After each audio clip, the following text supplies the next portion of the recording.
নমস্কার বন্ধুরা, মহাপুরুষ মহারাজের অমৃতময় জীবন কথা এই সিরিজে প্রাণারাম বাংলা চ্যানেলে আপনাদের সকলকে স্বাগত জানাই। আমরা প্রতি সোমবার মহাপুরুষ মহারাজ স্বামী শিবানন্দজি ভগবান শ্রীরামকৃষ্ণ দেবের ত্যাগী সন্তানদের মধ্যে অন্যতম,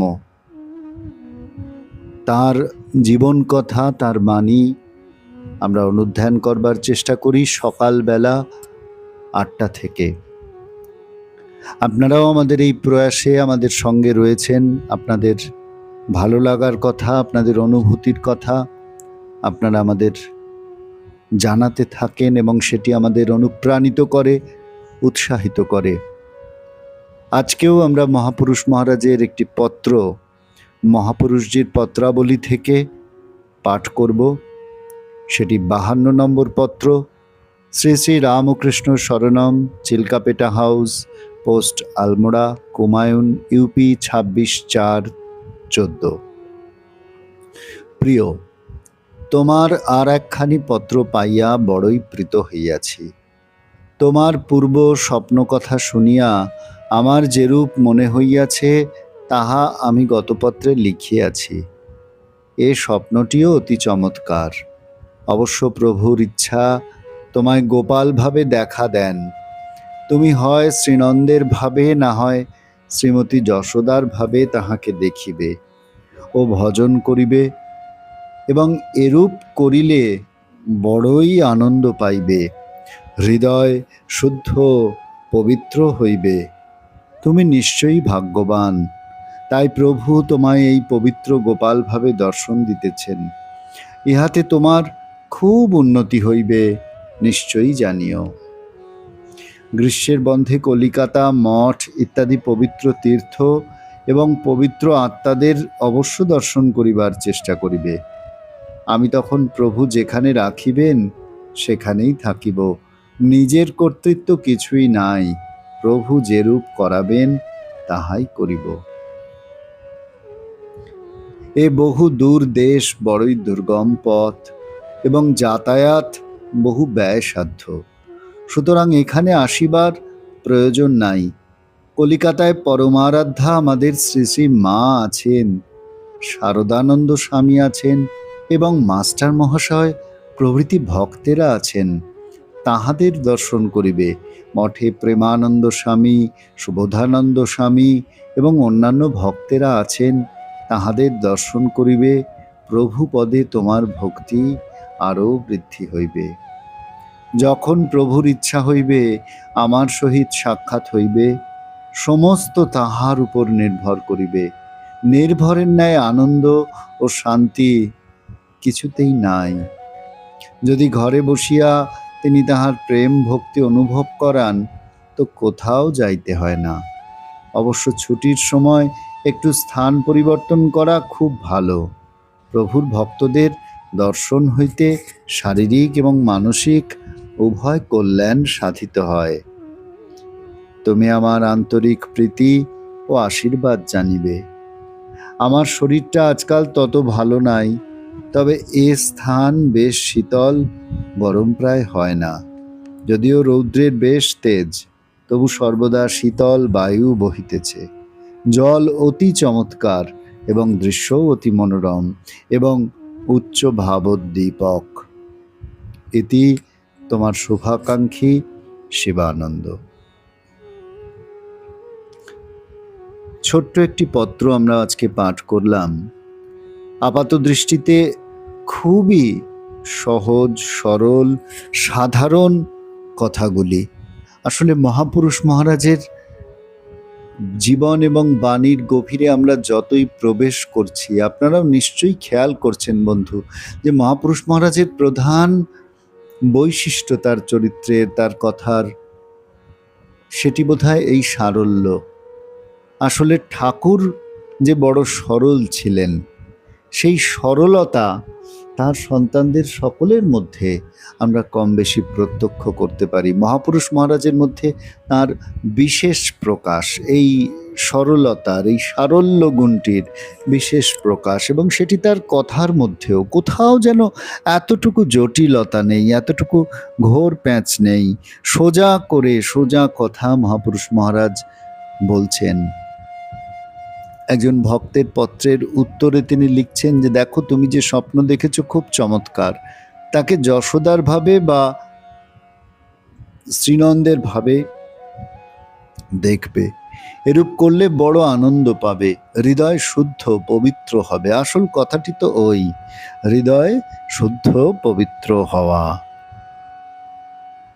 তারপর মহাপুরুষ মহারাজ বলছেন যে, প্রভু যেখানে রাখিবেন আমি সেখানেই থাকিব, নিজের কর্তৃত্ব কিছু নাই। এটা মহাপুরুষ মহারাজের জীবনটি আমরা যদি দেখি, একেবারে এই উচ্চ তানে সর্বদা বাঁধা, সম্পূর্ণ শরণাগতি। আমরা এগুলো শাস্ত্রে শুনে থাকি, গীতায় ভগবানের মুখে আমরা এই শরণাগতির কথা শুনেছি, কিন্তু এটি যে সত্যি সত্যি কেমন হয়, কেমন ভাবে তাতে শরণাগত হয়ে থাকা যায়, ভক্তের সেই লক্ষণটি, ভক্ত যে সম্পূর্ণ তার উপর নির্ভর করে থাকেন, আর কিছু নয়, সেই ব্যাপারটি সতত তাতে যুক্ত হয়ে থাকেন, সেই ব্যাপারটি আমরা মহাপুরুষ মহারাজের মধ্যে যেন খুব করে লক্ষ্য করতে পারি।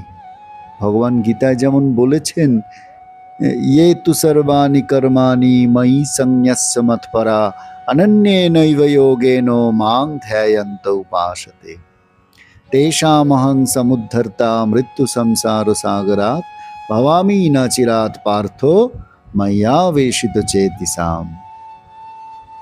ভগবান তো বলছেন, সম্মুখে যারা সমুদয় কর্ম আমাতে অর্পণ করে, একমাত্র আমাতে চিত্ত সমাহিত করে, ধ্যান পরায়ণ হয়ে আমার উপাসনা করে, আমাতে অর্পিত চিত্ত সেই ব্যক্তিগণকে আমি এই অনিত্য সংসার সাগর থেকে অচিরে উদ্ধার করে থাকি। অতএব ময়ি এব মনাধস্য ময়ি বুদ্ধিং নিবেশয় নিবসিষ্যসি ময়ি এব অত ঊর্ধ্বম ন সংশয়।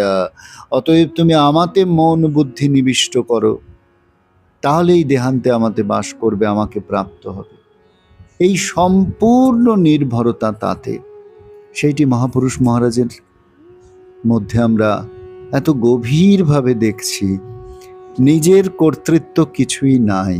কি সুন্দর সরলভাবে তিনি বলে দিলেন, দেখুন, প্রভু যেরূপ করাবেন তাহাই করিব। কোথায় থাকবেন, কি খাবেন, কিচ্ছুটি যেন তার সত্যি নিজের যেন সেটির ওপর কোনো বশ নাই। যেমন তিনি করাবেন তেমন করবেন, এই সম্পূর্ণ নির্ভর করে বসে আছেন ঠাকুরের উপর। কি অপূর্ব উচ্চ অবস্থা, আমরা ভাবলে অবাক হয়ে যাই। সত্যি বারবার আমাদের মুখ থেকে ওই মহাপুরুষ শব্দটি নির্গত হতে থাকে। কলকাতার কথা বলছেন, কলকাতায় পরমারাধ্যা শ্রী শ্রী মা আছেন, শারদানন্দ স্বামী আছেন, মাস্টার মশাই আছেন, মঠে প্রেমানন্দ স্বামী আছেন, সুবোধানন্দ স্বামী আছেন, অন্যান্য ভক্তেরা আছে। তাদের দর্শন প্রণাম করলে কি হবে না, প্রভু পদে ভক্তি আরো বৃদ্ধি পাবে। প্রভুর ইচ্ছায় আমার সহিত তোমার সাক্ষাৎ হবে, কিন্তু কবে কখন সব প্রভু জানেন। প্রভুর ইচ্ছায় সাক্ষাৎ হবে, প্রভুর উপর নির্ভর করবেন। নির্ভরের ন্যায় আনন্দ আর কিছুতে নেই। এই যে ভগবানের উপর নির্ভরতা কেমন করে করতে হয়, সেইটি মহাপুরুষ মহারাজ আমাদের যেন শেখাচ্ছেন। কেমন করে তার উপর নির্ভর করতে হয়, তাকে কিভাবে তুষ্ট করতে হয় এই নির্ভরতার দ্বারা, সেইটি মহাপুরুষ মহারাজের কথায় আমরা পাচ্ছি। যত আমরা তার উপর নির্ভর করব, তত তিনি আমাদের দায়িত্ব গ্রহণ করবেন, তত সম্পূর্ণভাবে তিনি আমাদের আপন করে নেবেন। বেশি দূর যাওয়ার প্রয়োজন নেই। মহাপুরুষ মহারাজ বললেন, যদি ঘরে বসিয়া তিনি তাহার প্রেম ভক্তি অনুভব করান, তো কোথাও যাইতে হয় না। অবশ্য ছুটির সময় একটু স্থান পরিবর্তন করা ভালো। একটু স্থান পরিবর্তন, তাতে কোনো দোষ নেই। কারণ প্রভুর ভক্তদের দেখলে শারীরিক মানসিক কল্যাণ সাধিত হয়। আপাতভাবে খুব সোজা কথা, ছোট কথা বটে, কিন্তু খুব কঠিন কথা। নিজেদের জীবনে এইটিকে বাস্তবায়িত করা, আমরা কেবল এদিক ওদিক ছোটাছুটি করি, হ্যাঁ, কিন্তু এটিকে বাস্তবে, এটিকে গ্রহণ করা, অন্য কিছু না চেয়ে কেবল ভগবানের ভক্তি এটি কামনা করা, এ কিন্তু খুব সোজা কথা নয়। শাস্ত্র তো বলেছেন যে মহাপুরুষের কথায় বিশ্বাস জন্মালে ঈশ্বরে বিশ্বাস জন্মায়। বলেছেন এইভাবে ভক্তি লাভ হয়, এবম এবম অস্তি, এইভাবেই হয়। কিন্তু আমরা আমাদের জীবনে সেটিকে কোথায় প্রতিফলিত করতে পারছি? আমরা কোথায় সেটিকে পরিস্ফুট করতে পারছি? বাকি সব কিছু বাদ দিয়ে কেবল তাকেই আমরা চাইতে কি আর পারছি? শ্রীরামকৃষ্ণ বলেছিলেন, আমি তার কাছে কেবল ভক্তি চেয়েছিলাম।